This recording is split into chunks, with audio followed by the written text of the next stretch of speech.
SSC নিয়োগ দুর্নীতি মামলায় রায় নিয়ে বর্তমান উত্তর রাজ্য রাজনীতি। 2016 সালের প্যানেল বাতিল করায় এক ধাক্কায় চাকরি হারিয়েছেন প্রায় 26,000 মানুষ। এবার নজরে পাহাড়ের শিক্ষক নিয়োগ দুর্নীতি। ভোরের আবহে শুরু হয়ে গেল তথ্য সংগ্রহের কাজ। সমতলের মতো পাহাড়েও শিক্ষক নিয়োগ প্রক্রিয়ায় বেনিয়মের অভিযোগ উঠেছে। এই নিয়ে কলকাতা হাইকোর্টের মামলা চলছে।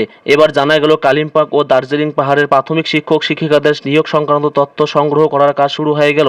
রাজ্য প্রশাসন সূত্রে জানা গিয়েছে, গত সোমবার জিটিএ তথা গোর্খাল্যান্ড টেরিটোরিয়াম অ্যাডমিনিস্ট্রেশনের শিক্ষা বিভাগ তরফ থেকে দুটি পাহাড়ি জেলার স্কুল বোর্ডের চেয়ারম্যানদের চিঠি পাঠানো হয়েছে। জানা যাচ্ছে, সেখানে 2012-2019 সাল অবধি প্রাথমিক শিক্ষক শিক্ষিকাদের নিয়োগ সংক্রান্ত তথ্য দিয়ে একটি রিপোর্ট বানাতে বলা হয়েছে।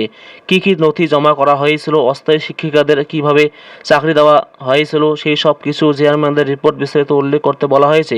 সেই সঙ্গে পার্বত্য পরিষদ থেকে জিটিএ এই মেয়াদের মধ্যে যারা চাকরি পেয়েছেন তাদেরও লিস্টে রাখার কথা বলা হয়েছে। উল্লেখ্য, পাহাড়ের নিয়োগ দুর্নীতি মামলায় কেন্দ্রীয় এজেন্সি সিবিআইকে প্রাথমিকভাবে অভিযোগপত্র খতিয়ে দেখার নির্দেশ দিয়েছিল হাইকোর্ট। আদালতের তরফ থেকে এই নির্দেশ পেয়ে গত 25 এপ্রিল একটি মুখবন্ধ খামে আদালতের রিপোর্ট জমা করে তদন্তকারী সংস্থা।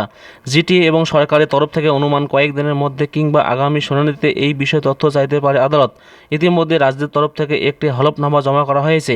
এমতো অবস্থায় পাহাড়ের প্রাথমিক শিক্ষক শিক্ষিকাদের নিয়োগের তথ্য সংগ্রহের কাজ শুরু হয়ে গেল। এদিকে জিটিএ সূত্রে জানা যাচ্ছে, কলকাতা হাইকোর্টের সার্কিট বেঞ্চে আগামী 6 মে এই মামলা শুনানি হয়েছে। তবে রাজ্যের করা আর্জির ভিত্তিতে শীর্ষ আদালত সিঙ্গল বেঞ্চের নির্দেশ স্থগিতাদেশ দেয়। সেই কারণে সিবিআই কিংবা নতুন করে কোনো গোয়েন্দা সংস্থার হাতে জিটিএ নিয়োগ মামলায় তদন্তভার তুলে দেওয়া যাবে না। গত সোমবার এই মামলা শুনানি হয়েছে। এরপর সুপ্রিম কোর্টের দুই বিচারপতি বি আর গাভাই এবং বিচারপতি সন্দীপ মেহতা 2 সপ্তাহ পর মামলা দিন দিয়েছেন।